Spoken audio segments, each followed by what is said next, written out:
premier déplacement en Europe à l'occasion du sommet One Planet où il interviendra demain. Je vais lui dire combien il est le bienvenu et combien je suis très heureux d'avoir eu l'occasion d'échanger avec lui les sujets internationaux que nous avons en commun comme les sujets bilatéraux. Et je pense qu'il était extrêmement important que le président puisse être présent à ce sommet et intervenir tant son pays a pu lui-même connaître dans sa chair les conséquences du réchauffement climatique et des dérèglements climatiques que la région a pu avoir à subir. Ce premier entretien nous a permis de saluer la qualité des relations franco-haïtiennes et d'exprimer notre volonté commune d'œuvrer en faveur du changement indispensable au redressement de son pays et à l'amélioration des conditions de vie de sa population. Je veux ici saluer le travail très important qui est conduit par le président pour la lutte contre la corruption, le renforcement de l'état de droit et lui dire tout le soutien de la France dans ce contexte. Je me félicite que dans les prochains jours, un accord de siège avec Expertise France puisse être finalisé, qui permettra d'œuvrer en la matière, ainsi que les initiatives bilatérales qui ont pu être prises en termes de formation de la fonction publique et de la haute fonction publique haïtienne, ce qui est un élément important de la structuration de l'état de droit. Notre souhait est aussi de pouvoir consolider l'aide internationale pour ce qui est de la France et consolider aussi la part des investissements français en Haïti. Haïti fait partie des pays prioritaires de notre coopération et nous accordons une grande importance à la relation bilatérale dans ce cadre. Je pense que tout le travail, là aussi, de lien avec les bailleurs internationaux que conduit le président est extrêmement structurant en la matière, comme les discussions qui ont été entamées avec le Fonds monétaire international et les réformes ambitieuses pour donner un cadre aux investissements étrangers.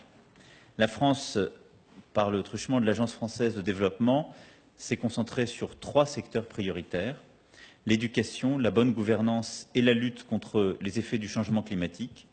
En matière d'éducation, le plan d'action établi en 2015 sera intégralement exécuté, avec 50 millions d'euros annoncés. Et en matière de changement climatique, le travail conduit depuis 2 ans a permis d'aboutir au Fonds vert, justement un projet d'adaptation et de gestion des bassins versants pour 30 millions de dollars. Et Haïti pourrait devenir à ce titre l'un des premiers, si ce n'est le premier pays, à obtenir un projet d'adaptation dans le cadre de ce fonds vert. Nous sommes convenus d'accélérer en la matière le travail pour, en termes de travaux publics, en termes d'électrification, accélérer la coopération bilatérale qui permettra là aussi d'arriver à la réalisation de projets concrets.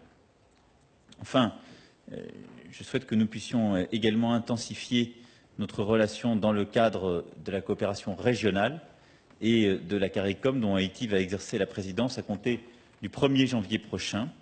Comme vous le savez, nous avons plusieurs territoires qui sont candidats et ont entamé des négociations en vue d'adhérer à l'organisation en tant que membres associés. Et je souhaite que nous puissions arriver au terme de ce processus. Et je redis toute ma volonté de pouvoir avancer avec la CARICOM sur des projets concrets. Le sommet de demain sera d'ailleurs une traduction concrète de cette volonté de coopération renforcée, puisque la CARICOM s'engagera de manière très concrète en la matière. La francophonie est également un élément qui nous unit, Haïti faisant partie justement des membres fondateurs, et je souhaite que nous puissions encourager toute la région de manière très concrète, et nous allons nous y employer, les initiatives que vous prenez en ce sens. Je redis ici au président tout notre souhait que des entreprises françaises viennent davantage investir en Haïti.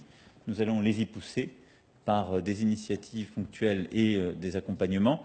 Et je crois que toutes les réformes que vous êtes en train de conduire sur à la fois l'état de droit, le cadre d'investissement et la modernisation de l'économie permettront d'œuvrer en ce sens de manière efficace. Voilà le contenu des échanges que nous venons d'avoir et qui permettront de scander le travail des prochains mois et qui me permettent de redire au président toute la joie que nous avons d'accueillir ici à Paris, toute la détermination qui est la mienne de pouvoir agir ensemble pour son pays et agir ensemble contre le réchauffement climatique. Merci d'être là, Président. Merci. Au nom du peuple haïtien, et en mon nom propre, j'éprouve une immense satisfaction de mon entretien avec le président Emmanuel Macron sur un ensemble de sujets d'intérêt pour nos deux pays. Haïti et la France possèdent des liens forts d'amitié et de solidarité. Nous partageons pleinement la vision exprimée par le président Macron. Haïti croit que le développement est une décision et un processus national. Au cours de nos échanges, nous avons convenu de renforcer les liens commerciaux entre les deux pays. La coopération en matière d'éducation à tous les niveaux, surtout l'enseignement supérieur et la formation professionnelle, et aussi les capacités des institutions de l'État haïtien pour mieux faire face aux défis du développement.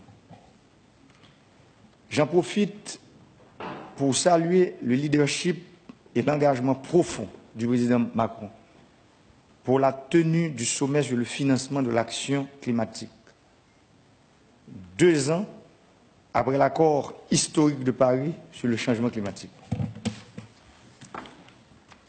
Haïti soutient fortement cette initiative et entend, au cours de sa présidence tournante de la CARICOM de janvier à juin 2018, œuvrer pour l'adoption de mécanismes sous-régionaux pour permettre aux États insulaires de mieux adapter leur économie, leur environnement aux effets du changement climatique. Vous pouvez compter sur nous. Nous sommes en train de travailler pour que le français, comme nous l'avons si bien dit, qui est notre langue officielle, soit en fait une langue, la langue de la CARICOM aussi. Et nous sommes en train de travailler pour que nos frères de la Martinique et de la Guadeloupe puissent participer aussi dans ce grand mouvement de la CARICOM, parce que la CARICOM, ce sont des pays de la Caraïbe, et je pense que Martinique et Guadeloupe font partie aussi de la CARICOM. Je vous remercie. Merci beaucoup. Merci, messieurs, dames.